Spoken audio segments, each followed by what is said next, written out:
Hi, everyone. Thank you for joining this month's Fireside Chat. My name is Annie Quadros, and I'm part of the Waste Not Want Not initiative at Concordia University in Montreal.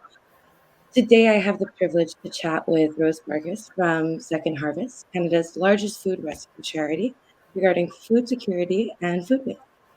Before we move forward, I'd like to turn to Rose to commence a territorial acknowledgement. Amazing. Thank you for that. Hello, everybody. Hope everybody's doing well. I don't know about you, but it's snowing pretty heavy where I am. So grateful for the snow and the cold winter is here. Christmas is here.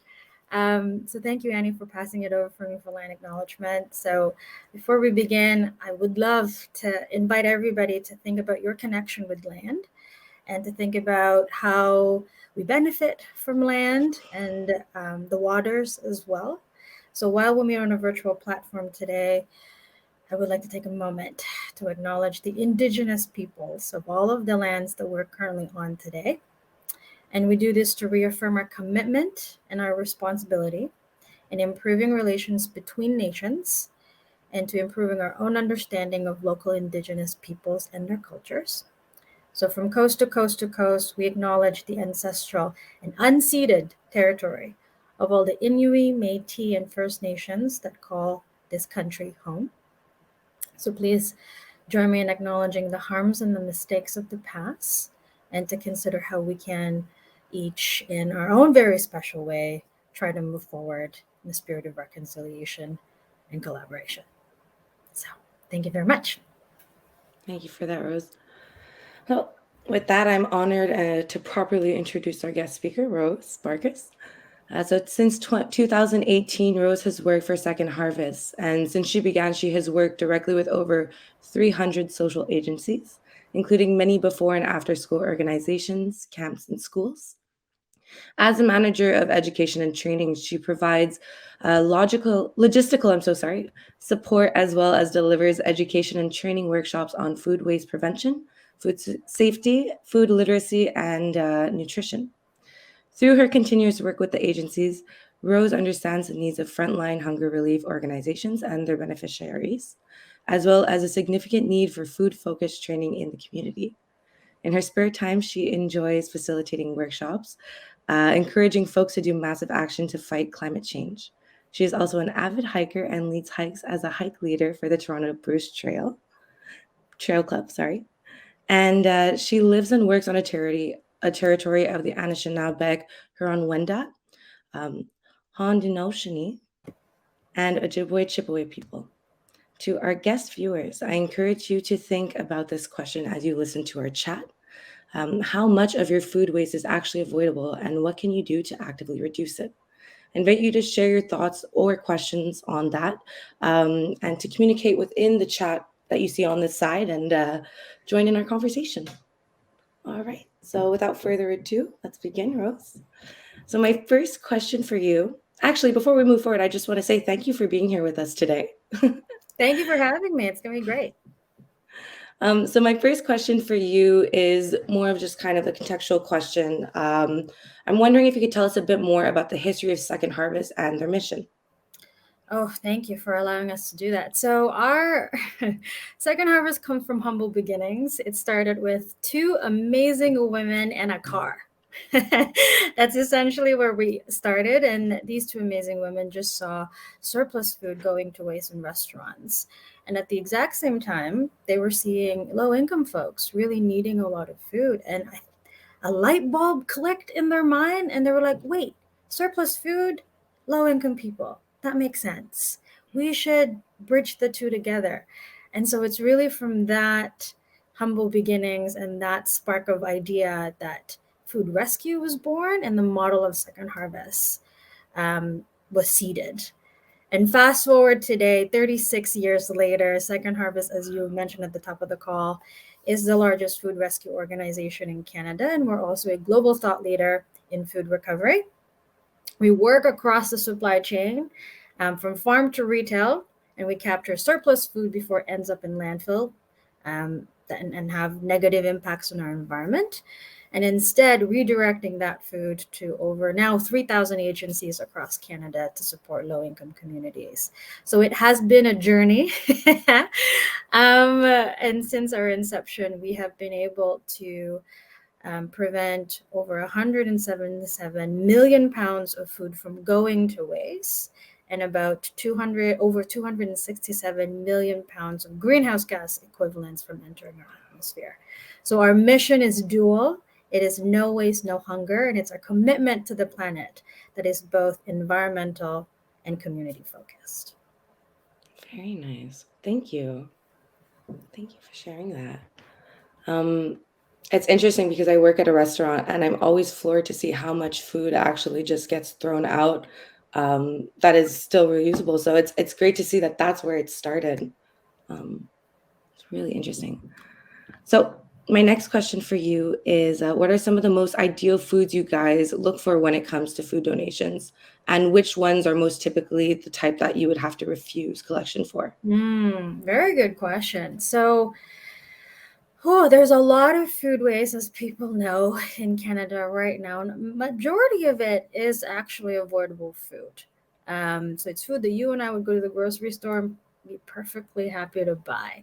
So at Second Harvest, we actually prioritize perishable foods, specifically around produce, dairy, protein. Those are our three biggest categories when we're looking at food to rescue, for a couple of reasons. First one, it is that those food items are the hardest for low income folks to access.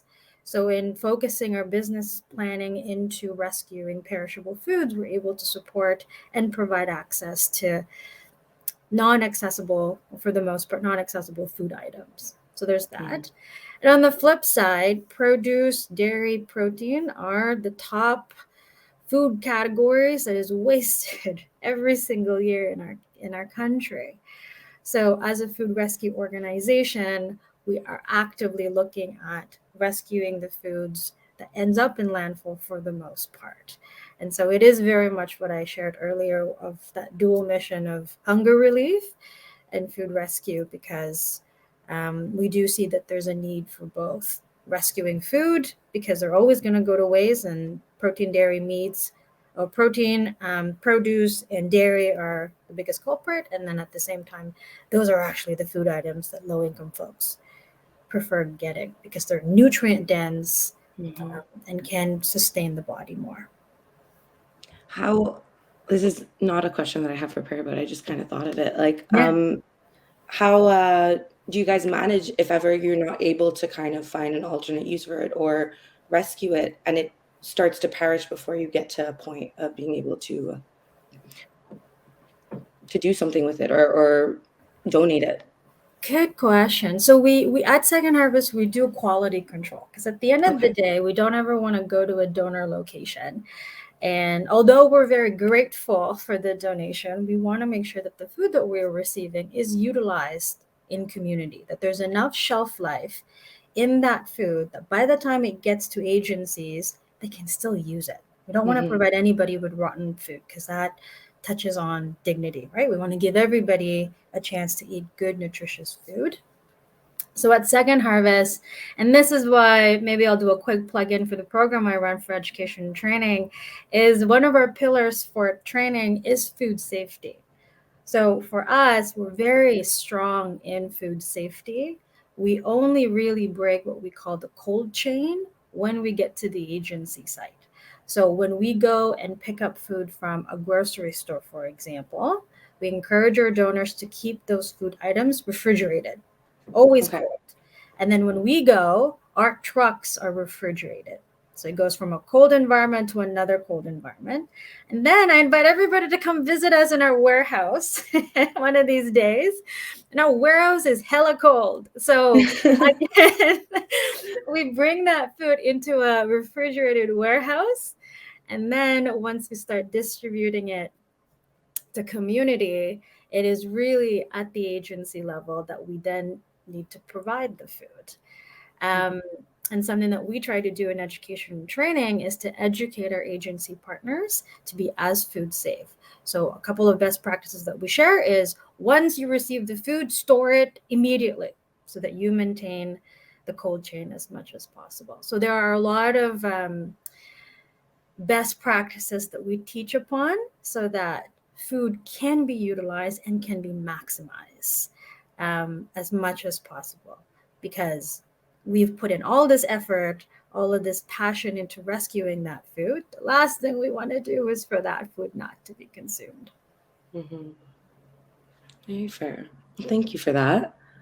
Yeah. Well, speaking of your workshops and trainings that you do, can you tell us a bit more about the ones that you support and deliver, and maybe some of like the key learnings that you get to cover during some of the sessions? Oh, I would love to. So, Second Harvest Education and Training, we are passionate about educating non-for-profits, businesses, and the general public on food waste, as well as enhancing information that is available out there. We also want to celebrate the partners and the food waste champions that are already working in this space, because there's a lot of us. And I think synergistic movements are really, really good. So our trainings and workshops center around three pillars. So we have food waste prevention, which is our strongest pillar. We got food safety, and then we have food literacy and nutrition. So recently, we've just expanded our training and education and training program to a national platform.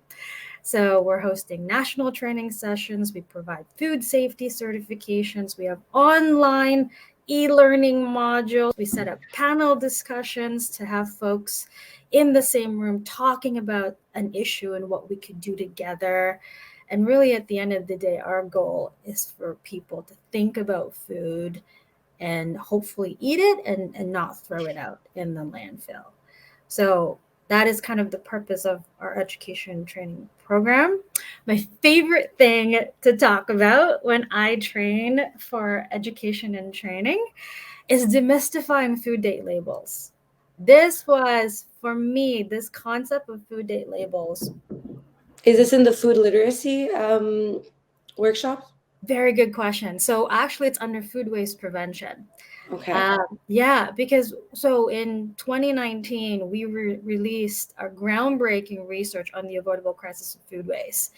And when we asked stakeholders across the supply chain, what is the leading cause of food waste in Canada, we almost got a unanimous cause. And the leading cause that people said was date coding.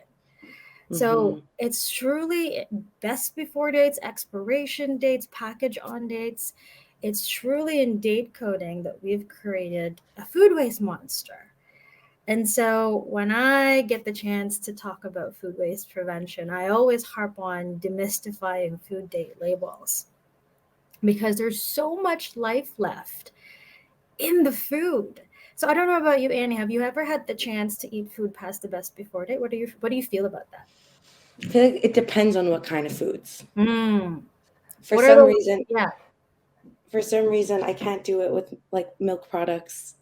For milk products, I get a little scared, and I know like you could smell it and see if it's 1 or 2 days maybe, but after a week, I just get too scared, and I think mm, psychologically, I think I smell something bad, even if it might not be a problem. But that's aside valid. from that, bread and like little things that I could leave in the counters or in the shelves, I should be fine with that. Right on. Yeah, and I hear you. I remember when I started my food waste journey too. I was like, oh, eggs, milk. I don't know about that. Like, Hmm. I also live with immunocompromised folks, so we're very particular in the food that we eat. But as I started unpacking food date labels, I was like, wait, food date labels are an estimate date by a manufacturer, and it's based on the worst case scenario. So, worst case scenario being things like wartime. And so, here's a fun fact for you, milk lovers, and I'm also categorizing myself under the milk lover category. Is milk is good 2 weeks past the best before date. Okay. Yeah, and when I was doing I'm dating myself now. When I went to my undergrad, when you go to the grocery store and you buy like one big bag and then there's three little bags. I could never finish all three bags before I reached the quote unquote date. So what I used to do is I used to freeze my milk. And frozen milk is good 6 months past the best before date. Oh So wow. I know. So there's a lot of life left in the food. And here's another fun fact. Once you open the package, the best before date becomes useless to you. So how quickly your food spoils or how later your food spoils depends on how you store your food. So let's fast forward, Annie, to summer. You and I hanging out. I'm driving myself to your place because we're having a picnic near your area, and you know, I like to have a little bit, and it's morning, so I like to, let's say I leave the milk in the car. It Mm-hmm. doesn't matter, and it's like boiling hot outside. It doesn't matter if that milk has a month left in the best before date, 2 weeks left on the best before date. It's still gonna go bad because we've now not kept it properly. So my challenge for everybody is exactly what you shared a little bit earlier, Annie, of like, oh, but then the taste and the smell. Use that. That's Mm-hmm. actually fantastic. Use your senses, friends, to figure out whether or not food is good or bad, not necessarily the dates, because the dates is really not useful for you once you open the package. And we now know that it's incredibly conservative, and there's a lot of life left in that food. Okay, So there very you go. good. Fun fact.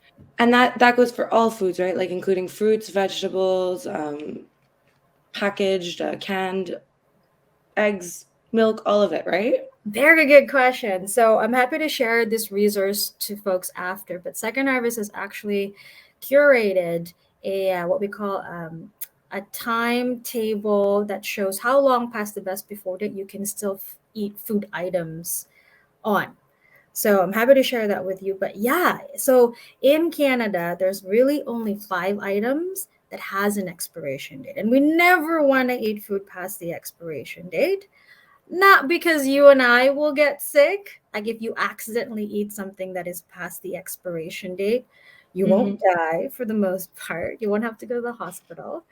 But you also won't have the life-giving nutrients that that food has. So for example, you never want to give a baby expired formula, not because the baby will get sick, but because they won't have the nutrients in the infant, for example, that they would need to grow strong and big. So they won't get sick now, but you will see that they would have stunt growth as the Okay. baby grow.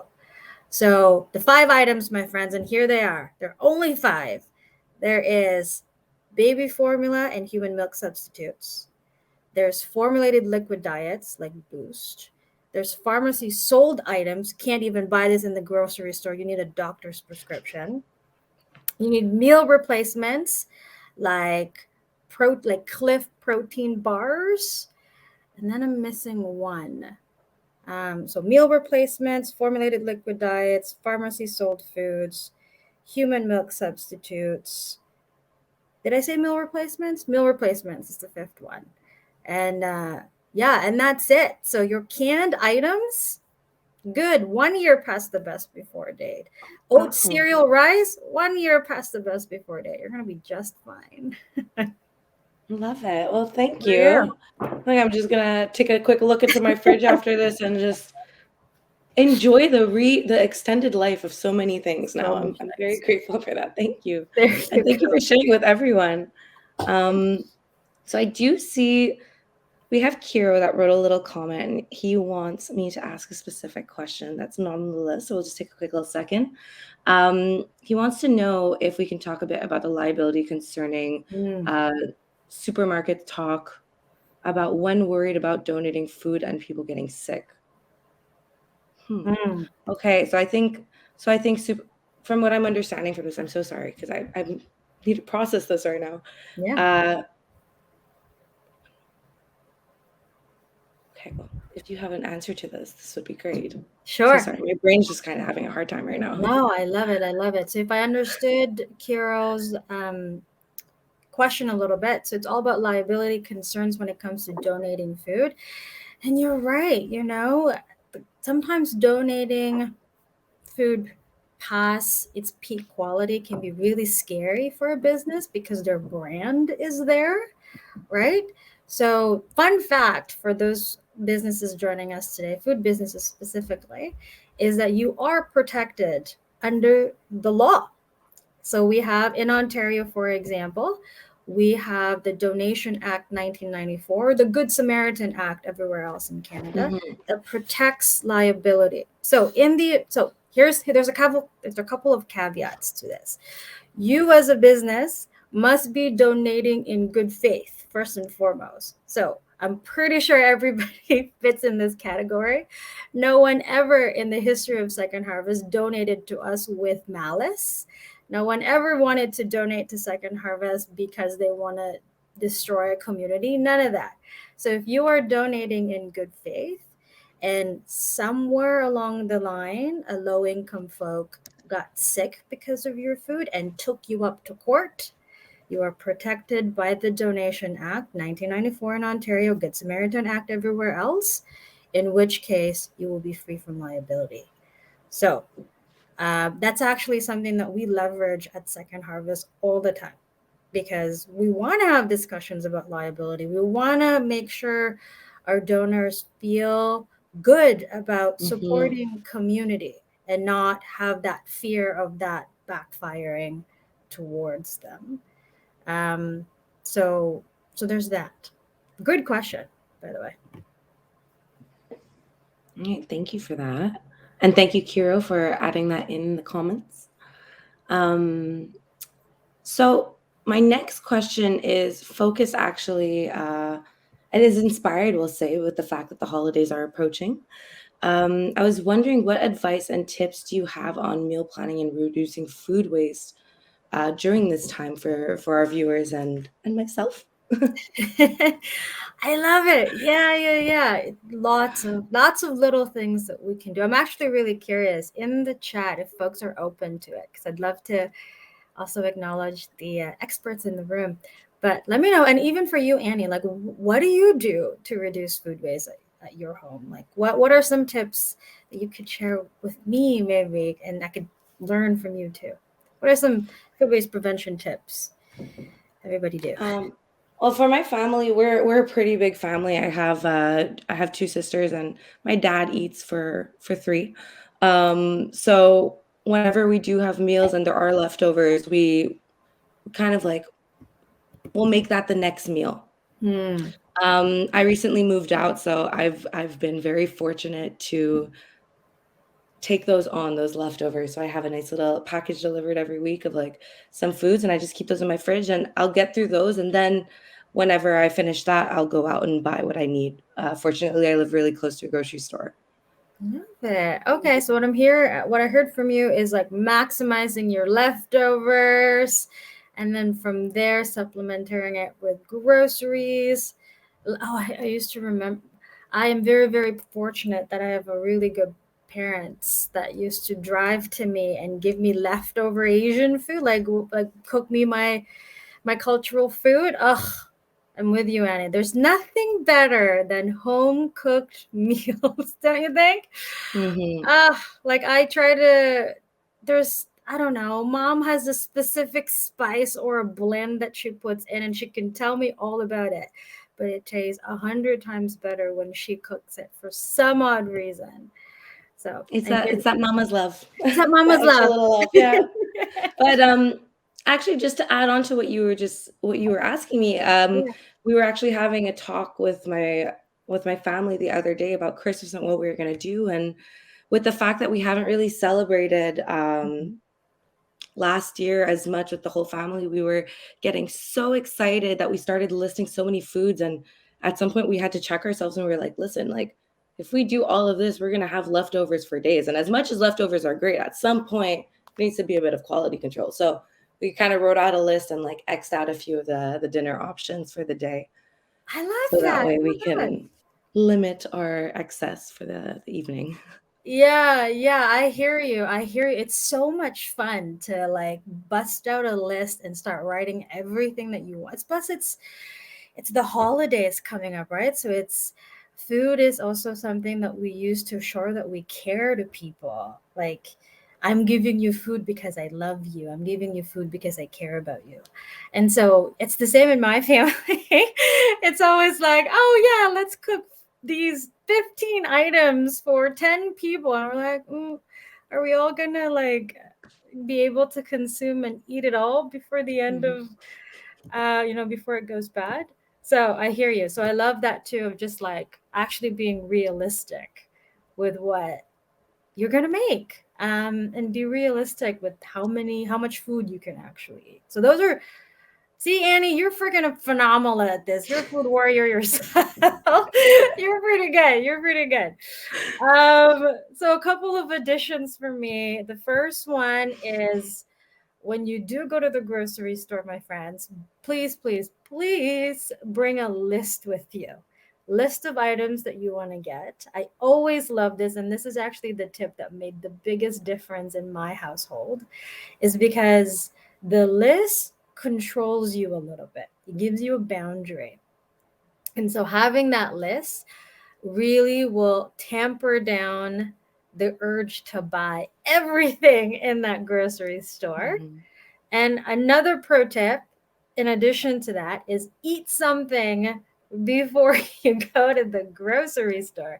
Have you ever done this, Annie, when you're like starving and then you go to the grocery store and you're like, oh, I'm just going to go grab like an egg salad or You like go for one thing and you you go leave for with like so much more, except for that one thing, of course, right? exactly, I exactly. might know a thing or two about that. Me too, me too. So yeah, so grab a snack, eat something, feel full before you go to the grocery store, and you will find a couple of benefits. One, you're not lugging 4 bags of groceries to your car, and two, Mhm. your bill will be a little bit more lighter. So or a little lighter for you. Uh, That's a smart tip. so try That it. really is a smart tip because every time I go, I'm always so hungry and I'm like, oh my God, I want this. And then it's like I start thinking about dinner plans. And because I don't have a list, which is gonna change now, Mm. I'm like, I think that I can eat for 10. You know what I mean? I'm like, oh, there's gonna be this side and this side. And then I get home and my motivation isn't there. So it's Yeah. leftovers for days, you know?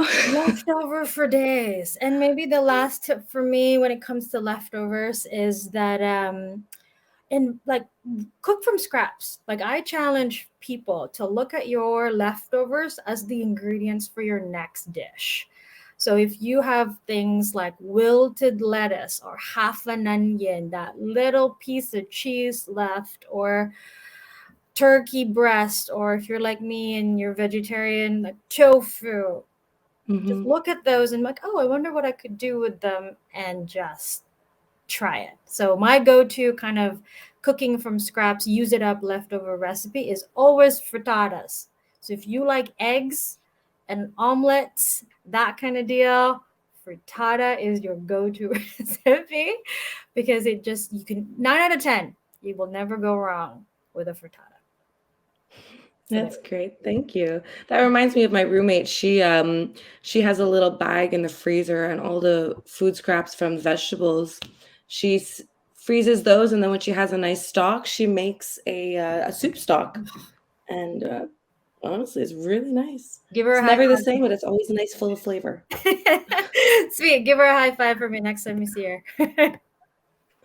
So I think we are at a 30-minute marker. We do have a question, one more, or a comment, I should say, from Roshanak. That we missed earlier before. So this says, I try to don't do it, but maybe it happens. In my opinion, I think focus on changing the packaging can help us to use. So if we can create some standard in market to calculate how much we need, and after that, buy the correct size instead of standard packaging. Hmm. Okay, very good. I think this is referencing plastic packaging and Kiro's is a part of the team, but he's very engaged in this conversation, so that's why he just keeps adding in questions. I love it.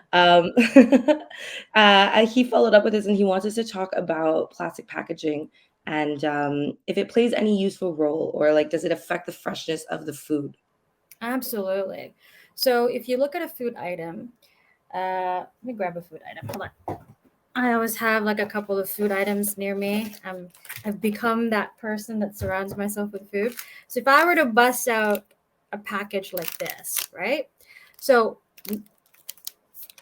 best, if you're a Costco lover, it's not. They should really sponsor us. Annie, RX Bar, best. So if you're from RX Bar, hook Annie and I up, because this is perhaps the best protein bar I've ever consumed in my life, because it only has like maybe 10 ingredients, which is really We're nice. gonna snip this and send it to Snip them and this. make it a commercial. Exactly. Shout out to the RX bar. But the package really accounts for just 5% of most products. So 95% of the product is the food. But the package itself actually helps keep the food as fresh and has, long lasting as much as possible. So yeah, there are lots of ingenuity and lots of new ways of thinking about packaging. So I challenge people to think about packaging in a way that is smart, in a way that it extends the life of the product. And there's some really cool ones that are just out in market and they're just trying to figure out how it works. So for example, I just finished a workshop from Refed, and there was this organization that is really turning the tide on best before dates. So what it does is like it's a special magical ink. I don't even know what it is, that like um, uh, I don't know, has some kind of connection with the gas that is being produced when there's a lot of bacteria in your food. And so if it Okay. reaches a certain level of gas, so like toxin gas, it changes the color of the cap. So if it becomes purple, that means that food is no longer good to eat. So it plays on the actual chemistry of that food rather than leaving it to manufacturers or us even to guess when our food is good or bad. So it Wow. gives a little. Sorry, I didn't No, mean to so interrupt you. so so I thought that was like, I'm like, oh my goodness, that is ingenious, because that's really kind of the main reason why our food goes to waste or why it Hmm. spoils is because of the presence of microorganisms or bacteria in our food. So by using their presence, the bacteria presence, as an indicator of when food is no longer safe or not safe to eat, that is a great sign. That is a step in the right direction. So you're saying the ink changes color depending on how much bacteria is on it? Exactly. So bacteria are living things. They eat and poop and produce gas.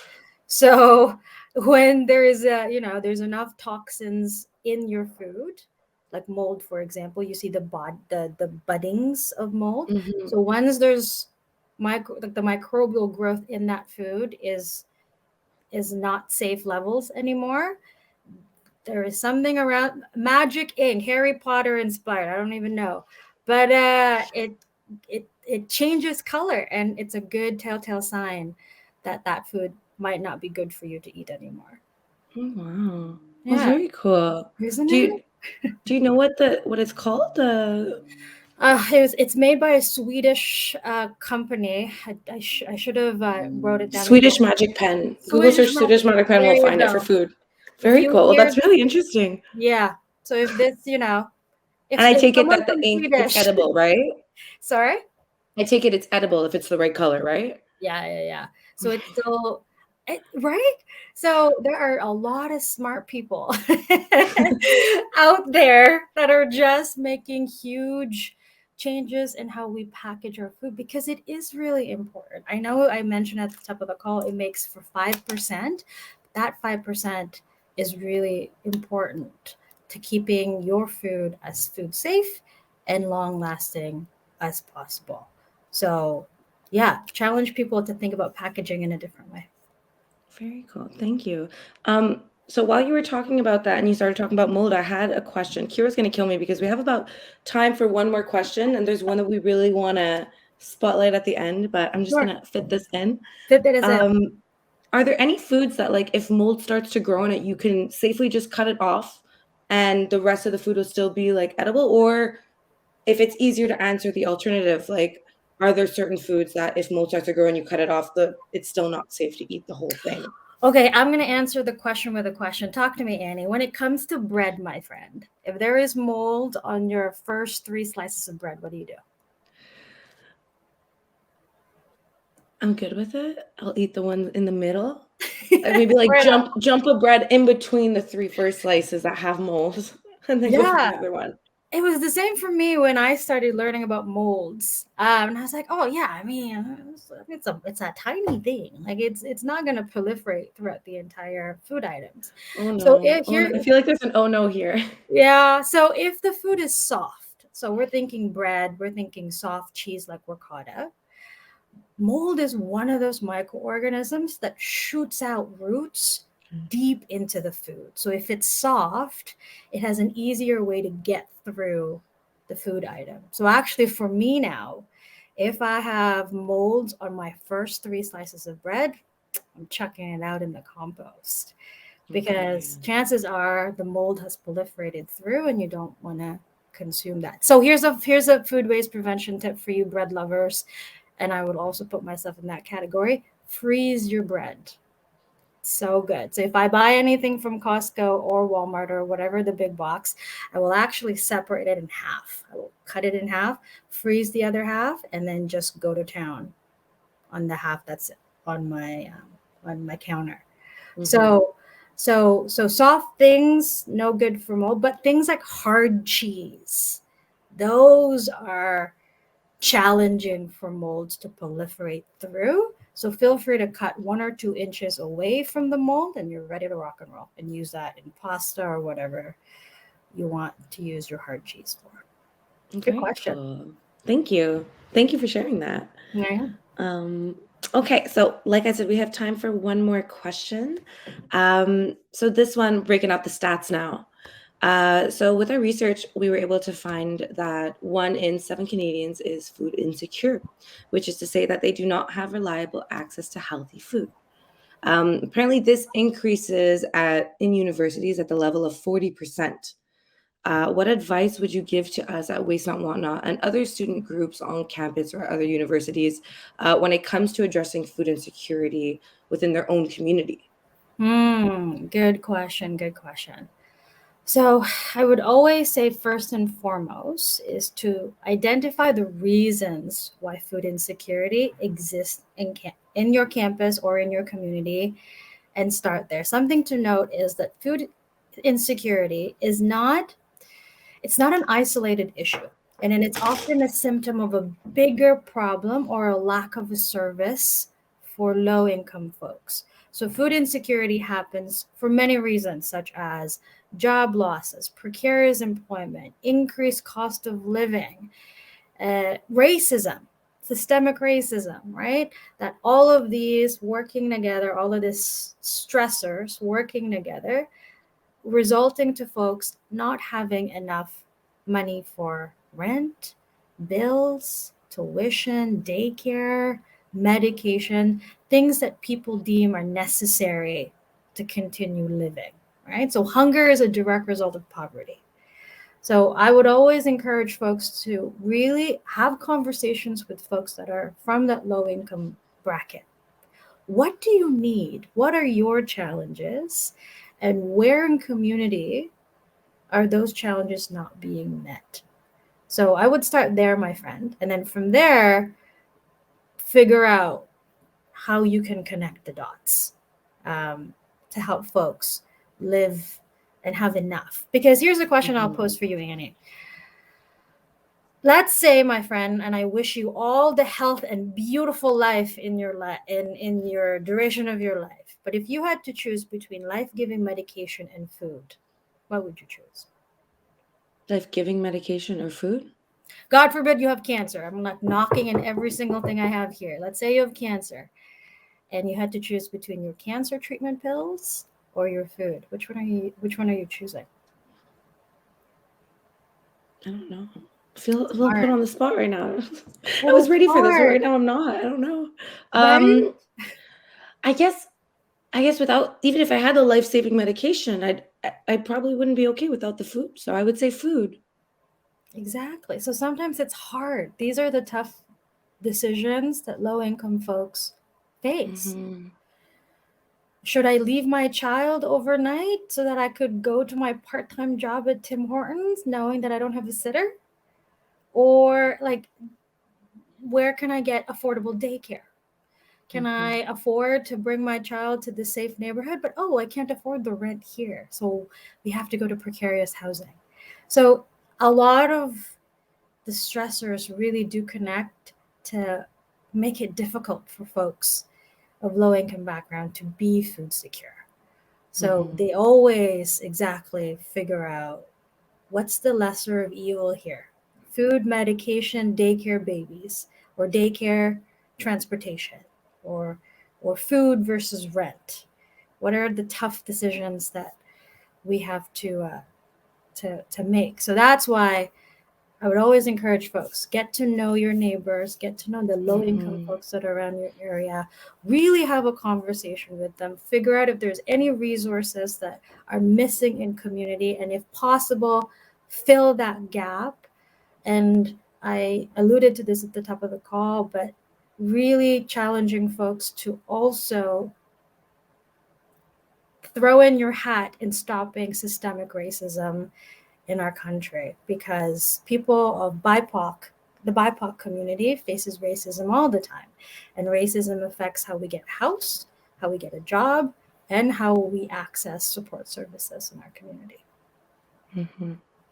No, thank you for that. Yeah. Conversations are necessary, right? Because it's like, or else something that seems like be the problem might just seem artificial, or like on the top counter, or sorry, just the surface level. And that's something that we were working on earlier this year. We were trying to address problem concerning, unrelated, but concerning composting. And we were learning about systems approaches and identifying the gaps. And for the most part, you think the problem is straightforward, but there's a lot of unidentified gaps that really contribute to the problem. And I think you're right. Like, we have to have those conversations to kind of get them uncovered. And I will just say, I've had the opportunity and the honor and the blessing to have conversations with a lot of agencies that support low income folks, and also low income folks themselves. One of the best peoples that you will ever have conversations with. These folks welcome you with a hug. They'll welcome you with a high five. They'll bless you on your way out. They're giving you food as you walk out of their building. They're by no means, they're the least intimidating people I've ever met and had the pleasure of learning from their life stories. So it's actually really fun to have conversations with folks that are, one, supporting low income, and those who are low income, because they have such rich life histories. And if you're open to receiving their teachings, they can really help enhance your life. So I would also encourage people to, if you are going to be talking with your neighbors, you're going to be just fine and you're going to have a great time. That's great. Thank you so much, Rose. I think this does bring us to our end for today.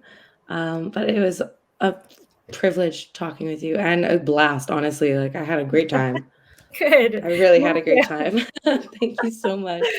Me I hope we too. can have you again as a guest speaker, because this is a topic that I don't think we can ever really exhaust.